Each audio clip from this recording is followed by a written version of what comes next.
Hi guys, it's me Bon Brian and I am Master Hokage. And ayun, may gusto lang ako i-share sa inyo ngayon dahil eto nga, alam niyo naman sa title, ayan, kung ano talaga yung real score sa amin ni Marie. And gusto ko lang malaman niyo yung side ko kung bakit hindi pa kami, kung ano yung nangyayari sa amin dalawa, and kung ano ba talaga yung status namin dalawa.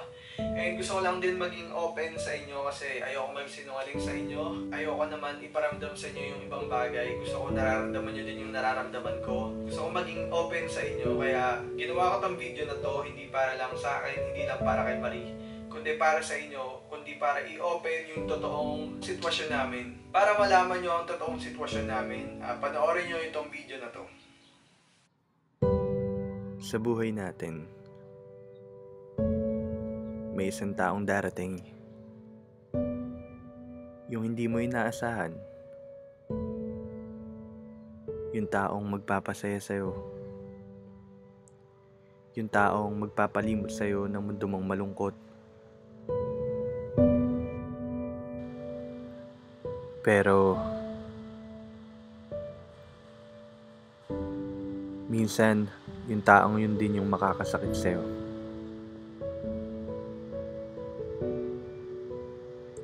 Yung taong dudurog sa'yo.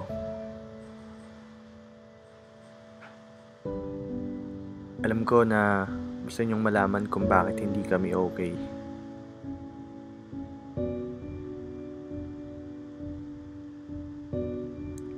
Isa na siguro doon yung hindi pagkakaintindihan. Yung hindi na malinaw sa amin ang mga bagay-bagay.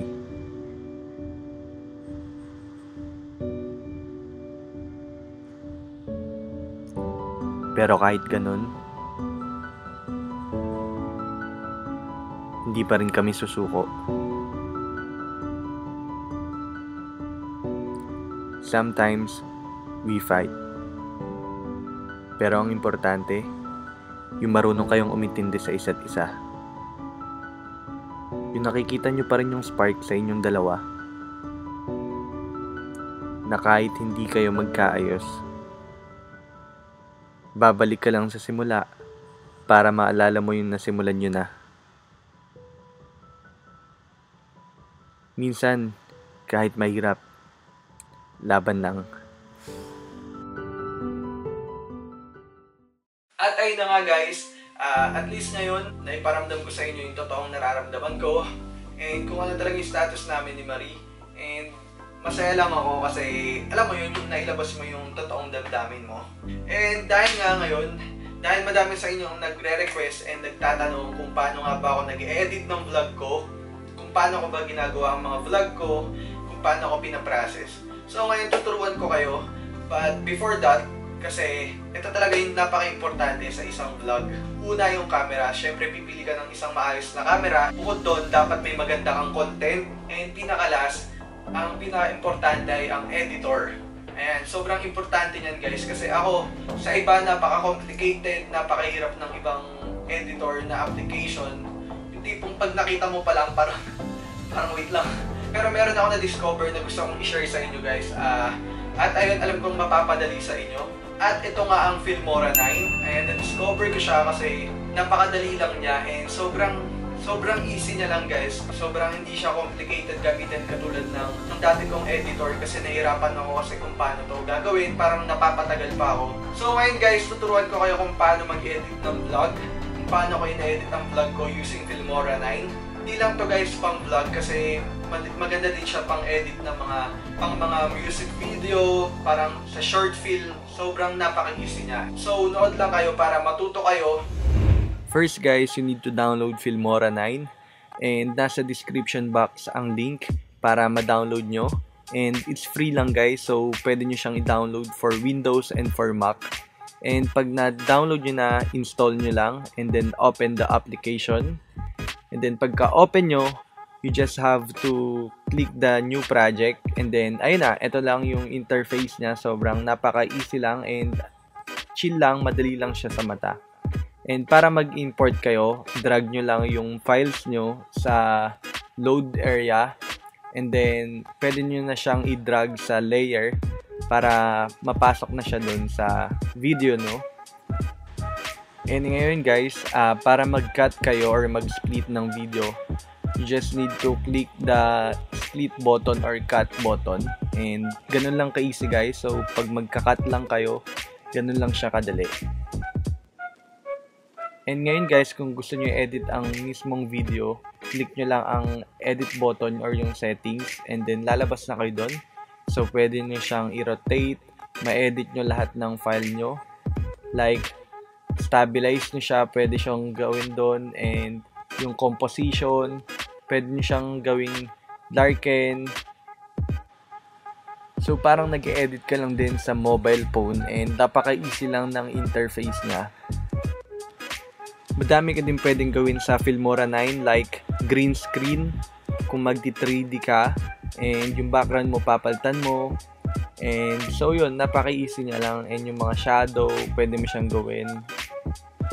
And also guys, yung audio, pwede nyo siyang i-edit, paglaruan, taas, yung pitch, and syempre yung motion, kung gusto nyong lagyan ng motion, kung naboboringan kayo, pwede nyo siyang gawing mas maganda sa mata. At syempre, ang pinaka-importante din ay ang color grading. Ayan, pwede nyo siyang i-edit, pwede siyang timplahin, depende sa mood ng video nyo. So, ayun. Sobrang dami mong magagawa sa Filmora 9, lalo na doon sa color grading kasi sobrang easy niya lang gawin. Hindi katulad sa iba, complicated yung mga style. And ito syempre, napakadaming preset guys. So, pwede kang mamili na lang. Hindi ka na kung tamad kang magtimpla ng color, pwede ka na lang mamili. So, click mo lang and then click OK, and then ma-apply na siya sa video mo. At syempre sa audio guys, madami na ding pwede kang i-download na style, depende sa klase ng video mo. Madami kang pwedeng pagpilian. At syempre kung hindi mo gusto, pwedeng own music mo, ida-drag mo lang yung audio sa layer, and then that's it. At syempre ang text button naman ay ayan, madami ka ding style na pwedeng pagpipilian. So mamimili ka na lang, depende rin sa style mo or sa vlog mo. Pwede ka din ditong gumawa ng intro sa mga vlog mo, and then sa mga short film. May mga style din siya na pwede mong palitan ang font, yung color, and sobrang easy niya lang gawin.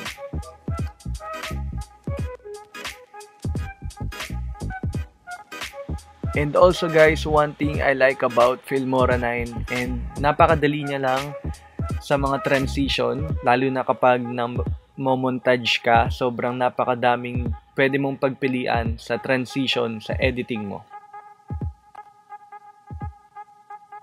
At syempre, isa din ito sa pinaka-importante, ang effects guys. Sobrang napakadali lang sa Filmora 9 maglagay ng effects. Kung sa iba, madami kang ginagawa, napaka-complicated, dito, kiklik mo lang, and then idadrag mo lang, and then that's it. Ganun na. Ganun lang kadali. Ang dami mong pagpipilian, kaya hindi ka mahihirapan mag-edit dito, depende sa mood ng vlog mo or ng video mo. At syempre kung mahilig ka maglagay ng elements like mga emoji or mga something na nagalaw, and ito lang, napakadali lang kasi mamimili ka lang like arrow. And also guys, the record button, napaka-easy lang kasi i-click mo lang siya and then magsasalita ka lang. Pwede maglagay ka lang din ng lapel or mic, and then that's it, naka-record ka na. At syempre pwede ka din mag-take ng snapshot. So kung vlogger ka katulad ko, click mo lang yon, and then pwede nang pang thumbnail. Edit mo lang sa editor ng photo.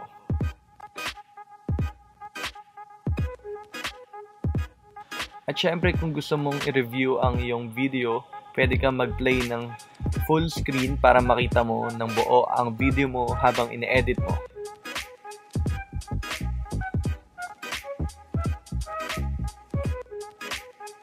So that's it guys, sobrang dali niya lang, and para mag-save, all you need to do is to click the file and then save as, and pili lang kayo kung saang folder nyo isa-save, and then that's it.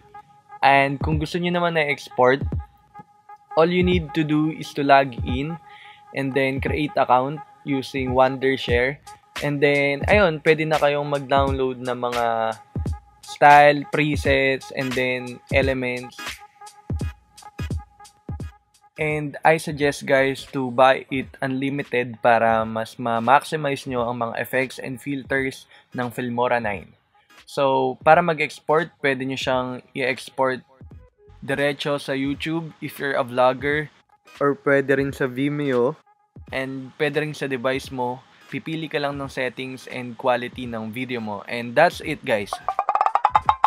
Thanks for watching and sana natuwa kayo, and please don't forget to like, comment, and subscribe. And also guys, download the Filmora 9. Huwag nyo kalimutang i-download ang Filmora 9. Nasa description box ang link para ma-download. Mamimigay ako ng Hokage shirt.